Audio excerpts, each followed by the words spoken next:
Very good morning and welcome to the Breakfast News on Rajya Sabha TV. My name is Ashwarya and here are the headlines. Jammu and Kashmir police released the pictures of suspects after senior journalist Shujat Bukhari killed by unknown gunmen outside his office in Srinagar. Both of Bukhari's PSOs also killed in the attack. Chief Minister Mehbooba Mufti, Home Minister Rajnath Singh among leaders who condemned killings. Prime Minister Modi to interact with the students and beneficiaries of a Digital India program and village entrepreneurs through video conferencing today. 30 to 40 beneficiaries across all districts of the country to share their experiences on how digital literacy transformed their lives. India facing worst water crisis in history, says the Niti Aayog report. Adds it will get worse as demand will become twice the supply by 2030. 21 major cities are to run out of groundwater by 2020. Report says 70% of India's water is contaminated. US escalates trade wars. President Donald Trump approves tariffs worth tens of billions of dollars of Chinese goods. New measure comes after America imposes tariffs on steel and aluminium imports from Canada, European Union and Mexico. China threatens to retaliate with similar measures.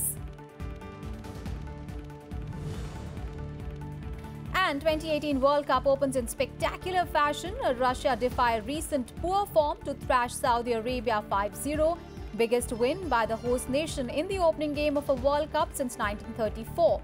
In matches slated for today, Portugal to take on Spain and Iran clashes with Morocco in Group B. It is Uruguay versus Egypt in Group A.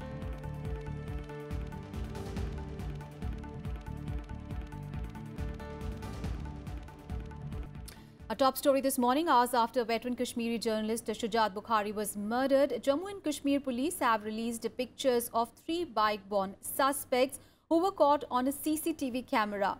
The pictures showed 3 attackers with their faces covered riding a motorcycle. The police has also asked the public to help them identify the attackers. Rising Kashmir editor Shujat Bukhari and 2 of his personal security officers were shot dead by unidentified gunmen outside his office in Srinagar in Jammu and Kashmir on Thursday. Bukhari was leaving his office in a press enclave in the city centre Lal Chowk for an iftar party when he was shot dead. Shujat Bukhari was given police protection since an attack on him in 2000. He was instrumental in organizing several conferences for peace in the Kashmir Valley. He was also the part of the Track 2 process with Pakistan.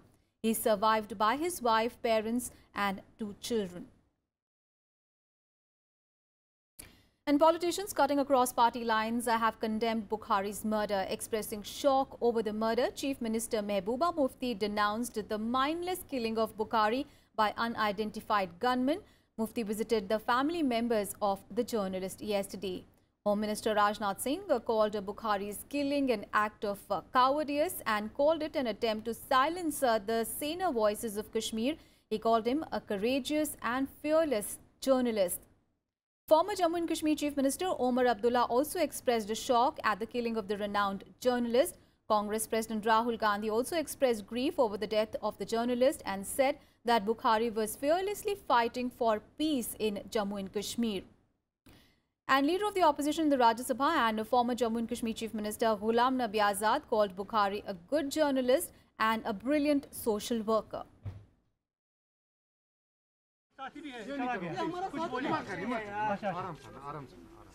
ये तो shocking है, इससे ज़्यादा क्या कह सकती हूँ मैं। अभी कुछ दिन पहले ही मुझे मिलने के लिए आया था ये।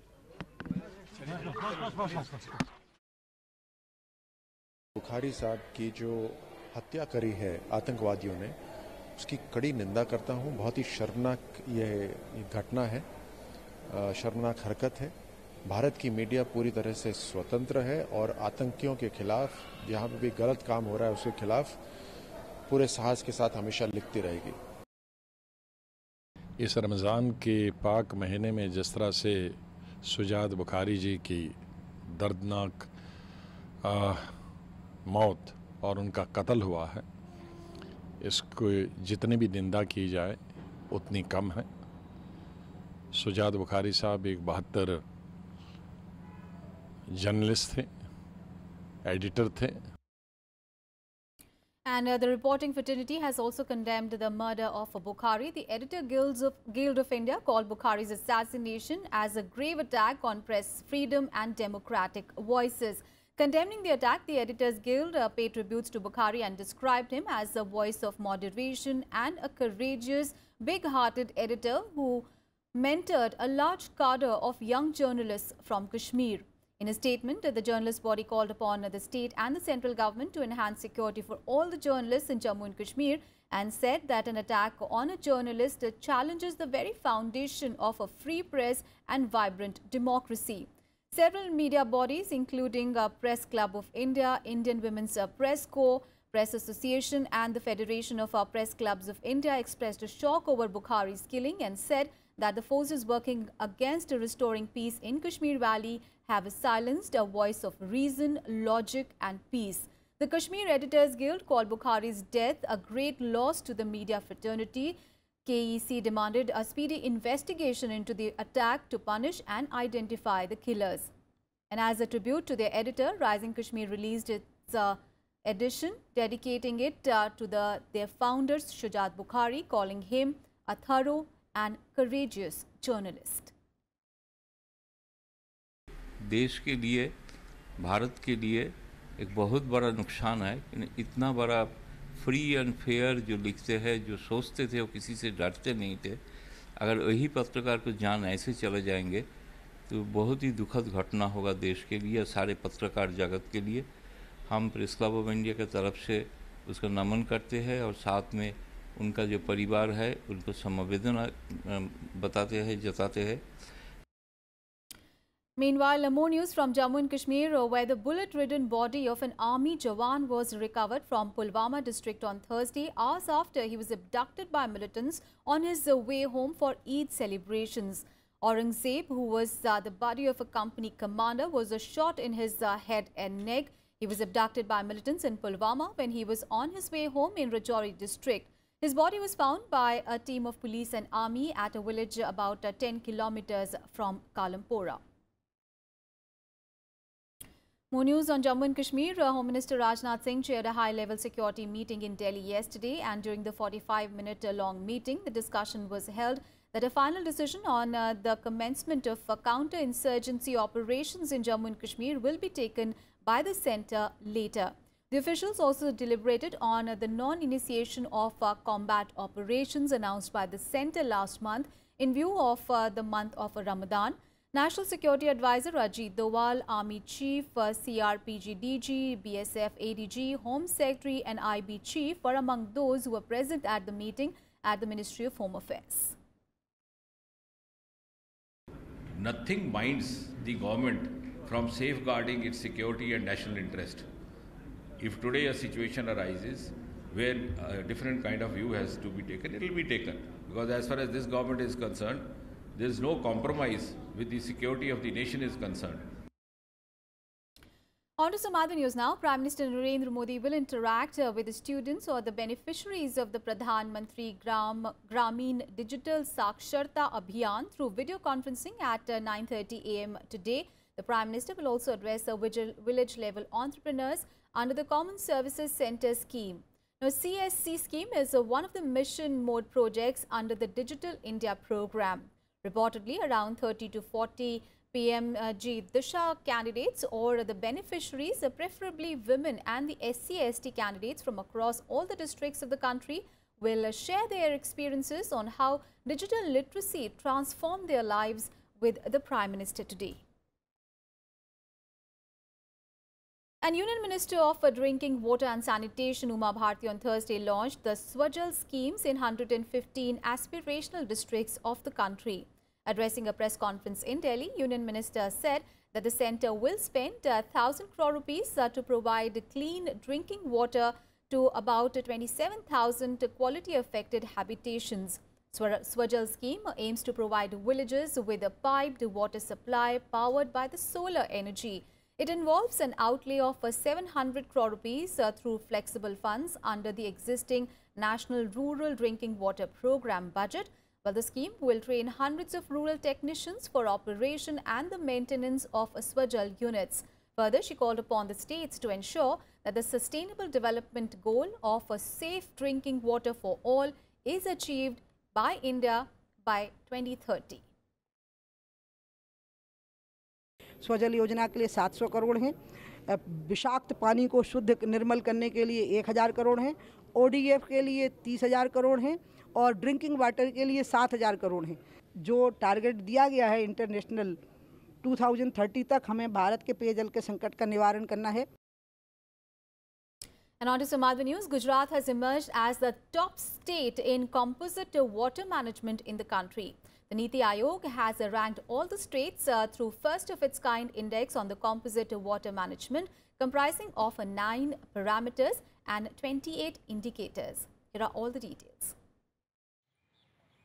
Niti Aayog has ranked Gujarat as the top state in water management, followed by Madhya Pradesh, Andhra Pradesh, Karnataka and Maharashtra.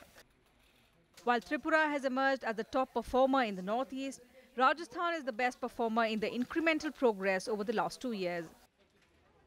States like Odisha, Uttar Pradesh, Bihar, Haryana and Jharkhand are the least performing states.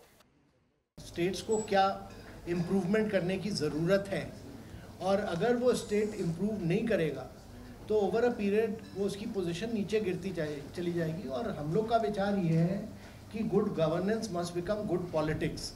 According to Niti Aayog, 600 million people face high to extreme water stress.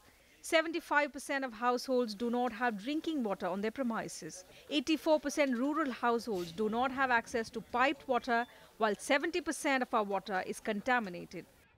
Water problem को सुलझाना, जो पानी waste जा रहा, समुद्र में जा रहा, हमारे अधिकार का उसको बचाना, वाटर कंजर्वेशन से हमारे वाटर लेवल को बढ़ाना और वाटर का सीमित वापर करके फजूल वापर नहीं होना चाहिए, उसका एक्सेसिव वापर नहीं होना चाहिए, उसके नए इनोवेटिव वाटर मैनेजमेंट के मॉडल्स जो उसका उपयोग करके हम एग्रीकल्चर प्रोडक्टिविटी को बढ़ाना. This index was an attempt to inspire states and union territories towards efficient and optimal utilization of water and recycling thereof with a sense of urgency. Kriti Mishra's report for Rajya Sabha TV. And in breakfast news, we'll take a very short break here. We'll be back with more news. Don't go anywhere.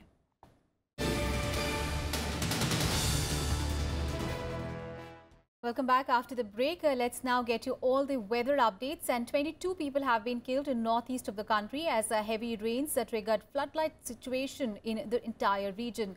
Torrential rain for the past 3 days have wreaked havoc in the region, with the floods leaving thousands of people homeless in Tripura, Manipur, Mizoram and Assam. Over 1.5 lakh people from flood-hit districts have taken shelter in 10,000 relief camps in Assam. Heavy rains continued to lash parts of Mizoram and Manipur as well, cutting off road connectivity to the region due to landslides. The rail connectivity to Tripura and parts of Assam have also been suspended due to very heavy rainfall. The Met Department has predicted widespread rain and thunder showers in the northeastern states for the next 24 hours as well, with no relief in sight.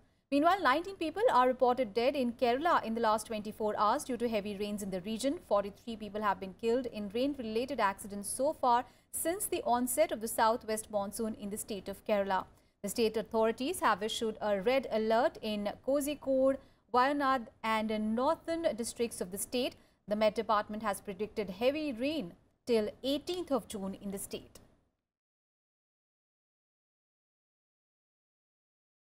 Meanwhile, a cloud of dust hung over vast swatches of the North Indian plains for the 4th day today, prompting the authorities to suspend civil construction works in Delhi and Haryana as part of emergency measures to improve air quality. Dust storm have also affected flight services at the Chandigarh airport. In Uttar Pradesh, dust storms left 15 people dead and 28 injured since Wednesday. According to the Central Pollution Control Board, the air quality has deteriorated because of dust storms in west of the country, particularly in Rajasthan, which increased coarser particles in the air. As air quality in Delhi remained at a severe level, dusty weather prevailed in most parts of the Punjab and Haryana states as well, and the visibility level also dropped. Meanwhile, Environment Minister Harshvardhan has directed the agencies to be on maximum alert and take all measures to contain the sources of dust and to check garbage burning as well. And on to some other news. To improve its services in trains and at the railway stations, the Indian Railways is now mulling a proposal to deploy undercover men to check for faults in the services offered by it. According to the Railway Minister official, the undercover men who will be dressed in plain clothes will monitor the food quality, the staff behavior on the train and also at the railway stations while acting as normal passengers. They will rate the services and the staff performance based on their observations. They will also submit a report based on their findings. And the inflation based on wholesale prices shot up to a 14-month high of 4.43% in the month of May on increasing prices of petrol and diesel as well as vegetables. The wholesale price index based inflation stood at 3.18% in April and 2.26% in May last year. According to government data released on Thursday, the inflation in food articles was at 1.6%. Inflation in vegetables climbed to 2.51%, while inflation in fuel and the power basket rose sharply to 11.22% in May. And now let's get to all the action from the FIFA 2018.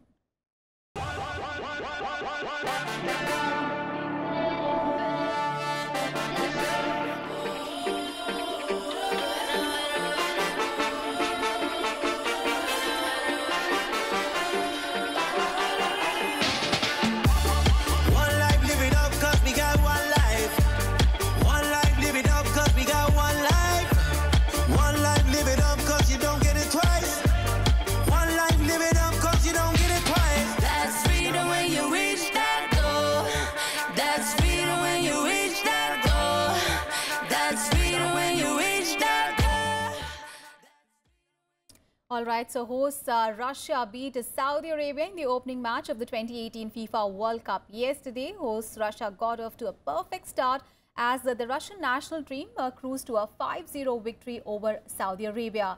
Denis Cheryshev struck twice for his team as a World Cup host thumped Saudi Arabia in their first World Cup win since 2002.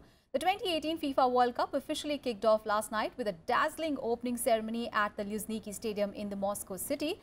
So let's now take a look at the goal scorers from yesterday's match.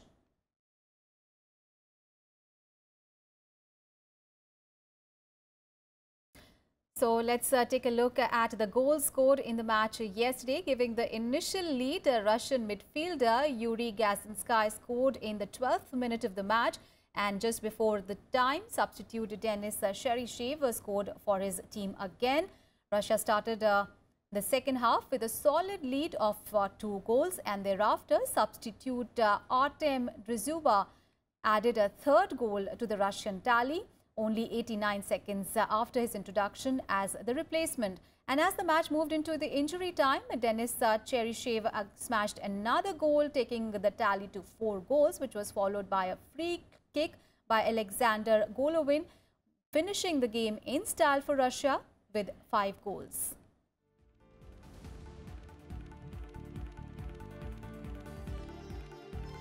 And in the 3 matches slated for today, Uruguay will take on Egypt from Group A at 5:30 p.m. Indian time, and from Group B, Iran clashes with Morocco at 8:30 p.m.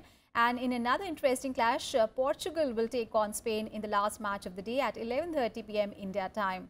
All right, let's get more details on the yesterday's match as well as today's match as well.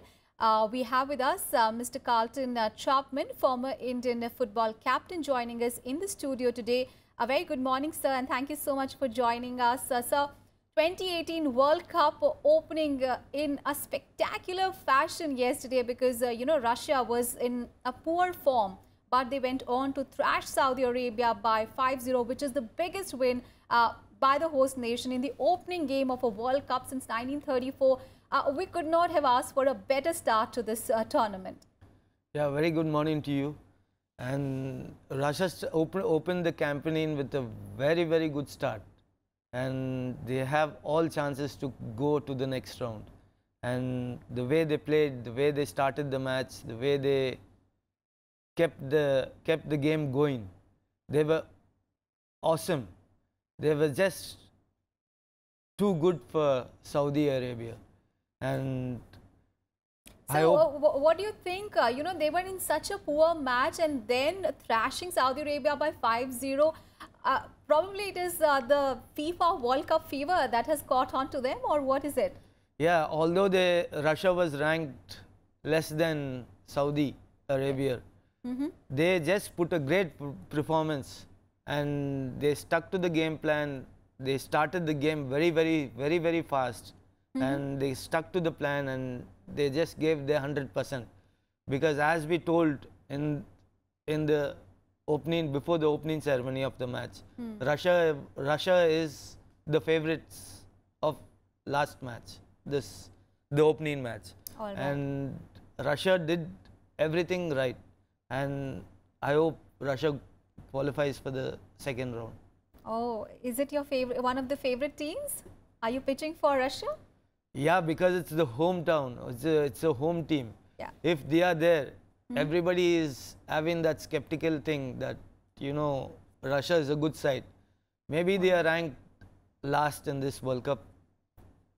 In this World Cup finals, they are ranked last, but they have the capability of going through. And they have the crowd with them as well. But sir, speaking about today's matches, there are 3 matches slated for today. Let's take one by one. Of course, Portugal taking on Spain, the neighboring traditional rivals. How do you look at the Portugal versus Spain match today? Portugal versus Spain, it's going to be a cracker. It's going to be a cracker of a match, and we have all players who is playing in Portugal and who is playing in Spain. Most of them play in La Liga. So everybody knows each other. So the best man wins. Whoever gets a goal, early goal, I think that team will win. But they have all the star players with them, so that is going, the star appeal of this match is going to be great. Yeah, we have to look about Ronaldo, about David Silva. We have to look about all these players. They are the best players in the world. So they have to prove something to the world. And especially Portugal. Ronaldo's got everything in his life except the World Cup. So he will try very hard to get this match. And Spain is already the world champions. Spain, if they play to the potential, they have a chance. But if they let loose, Portugal is going to... But who are you rooting for? I think Portugal will go through. Right. Because recently the coach has left. The momentum of the team of Spain, it can be skeptical. Because Spain's coach left and a new coach has come, the strategy will be changed. Maybe something will happen. But if Portugal sticks to its plan, I think Portugal will come through. All right. And there are 2 more matches in Group B. We have Iran versus Morocco and Uruguay versus Egypt. How do you look at those Uruguay versus Egypt is in Group A, but how do you look at the Iran versus Morocco and Uruguay versus Egypt today?